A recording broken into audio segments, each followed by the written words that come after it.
મહેસાણાના શંખલપુરમાં ઇનામી ડ્રોના નામે ઠગાઈ આચરવામાં આવી છે અને 6 ઇસમો ઝડપાઈ ગયા છે। આખી ઘટનામાં ત્યારે બહુચરાજી પોલીસ સ્ટેશન વિસ્તારમાં ઠગાઈ કરતા હતા।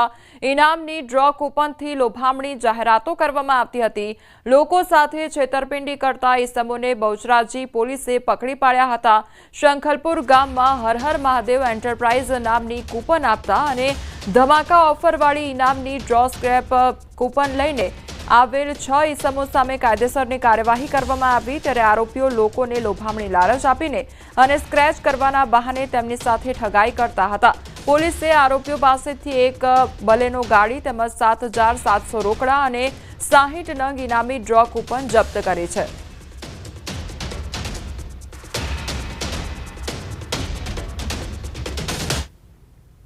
અમદાવાદમાં અસામાજિક તત્વોનો આતંક યથાવત જોવા મળી રહ્યો છે। ફતેવાડી હાફિઝજી મસ્જિદ પાસે યુવક પર જીવલેણ હુમલો કરવામાં આવ્યો છે।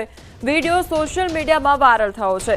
ઇમરાન મંસૂરી નામના યુવકને પેટના ભાગે છરીના ઘા મારવામાં આવ્યા તો યુવકને સારવાર અર્થે સોલા સિવિલ હોસ્પિટલ ખાતે ખસેડવામાં આવ્યો છે।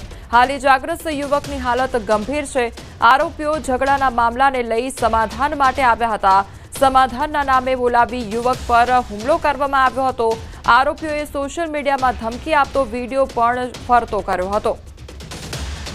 અમદાવાદ શહેરમાં અસામાજિક તત્વોનો આતંક વધી ગયો હોય તે પ્રકારની ઘટનાઓ હવે વધતી જઈ રહી છે। અહીંયા યુવક પર હુમલો કરવામાં આવ્યો છે અને આખો વિડીયો પણ સોશિયલ મીડિયામાં અત્યારે ફરતો થયો છે અને ધમકી પણ આપવામાં આવી છે તે પ્રકારનો વિડીયો પણ સામે આવ્યો છે। સમાધાનના નામે આ યુવકને બોલાવવામાં આવ્યો હતો અને ત્યારબાદ તેના પર હુમલો કરવામાં આવ્યો હતો।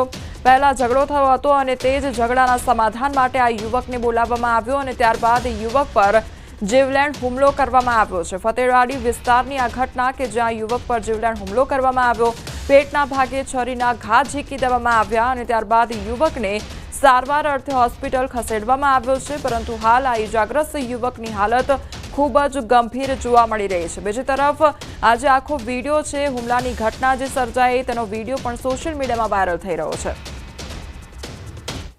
સંવાદદાતા નવીન અમારી સાથે જોડાઈ ગયા છે। નવીન, અમદાવાદ શહેરમાં ફરી એક વખત અસામાજિક તત્વોનો આતંક જોવા મળ્યો છે, શું અપડેટ મળી રહ્યું છે? કોમલ, જે રીતે જુહાપુરા અને વેજલપુરની અંદર એક વ્યક્તિને છરીના ઘા મારવામાં આવ્યા છે અને તે સારવાર માટે અત્યારે સિવિલ હોસ્પિટલ સોલા સિવિલ હોસ્પિટલમાં દાખલ છે।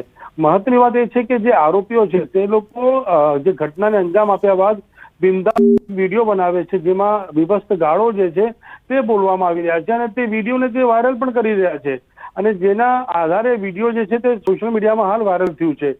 જો કે આરોપીઓનું નામ સામે આવી ગયું છે પરંતુ આરોપીઓનો ફરીવાર બીક ન હોય અને જાહેરમાં જે રીતે તે લોકોએ હુમલો કરીને અને વિડીયો બનાવીને સોશિયલ મીડિયા પર મૂક્યા છે તે ક્યાંક ને ક્યાંક બતાવે છે કે એ લોકોને કાયદાનો ડર નથી, એ સ્પષ્ટ દેખાઈ આવે છે।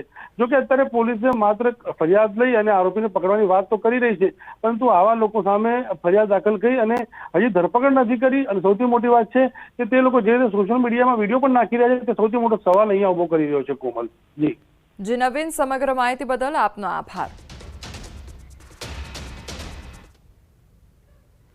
વડોદરામાં ગોત્રી ઓશિયા મોલ સામે આવેલ પિઝા રેસ્ટોરન્ટમાં મારામારીની ઘટના બની છે। અસામાજિક તત્વોએ રેસ્ટોરન્ટ મેનેજર કર્મચારીઓને માર માર્યો હતો। ફેમિલી રેસ્ટોરન્ટમાં યુવકે યુવતીને ખોળામાં બેસાડી પિઝા ખવડાવતા માથાકૂટ થઈ હતી। રેસ્ટોરન્ટના મેનેજરે અભદ્ર રીતે ન બેસવાનું કહેતા માર મારવામાં આવ્યો હતો તો યુવકોએ પોતાના સાગરીતોને બોલાવી પિઝા ડિલિવરી વાહનોમાં તોડફોડ પણ કરી હતી। મેનેજર સહિત અનેક કર્મચારીઓ ઇજાગ્રસ્ત થયા। લક્ષ્મીપુરા પોલીસ સ્ટેશનમાં સમગ્ર મામલો પહોંચ્યો તો રેસ્ટોરન્ટના અંદરના સીસીટીવી ફૂટેજ પણ સામે આવ્યા છે।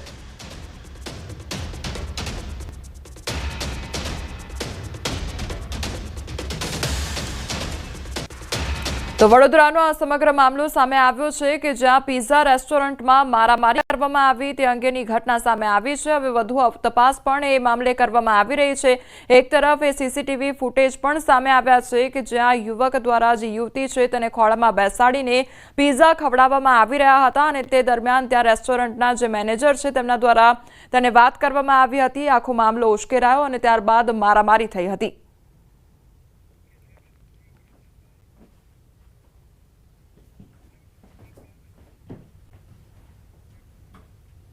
સમાચારોમાં આગળ વધી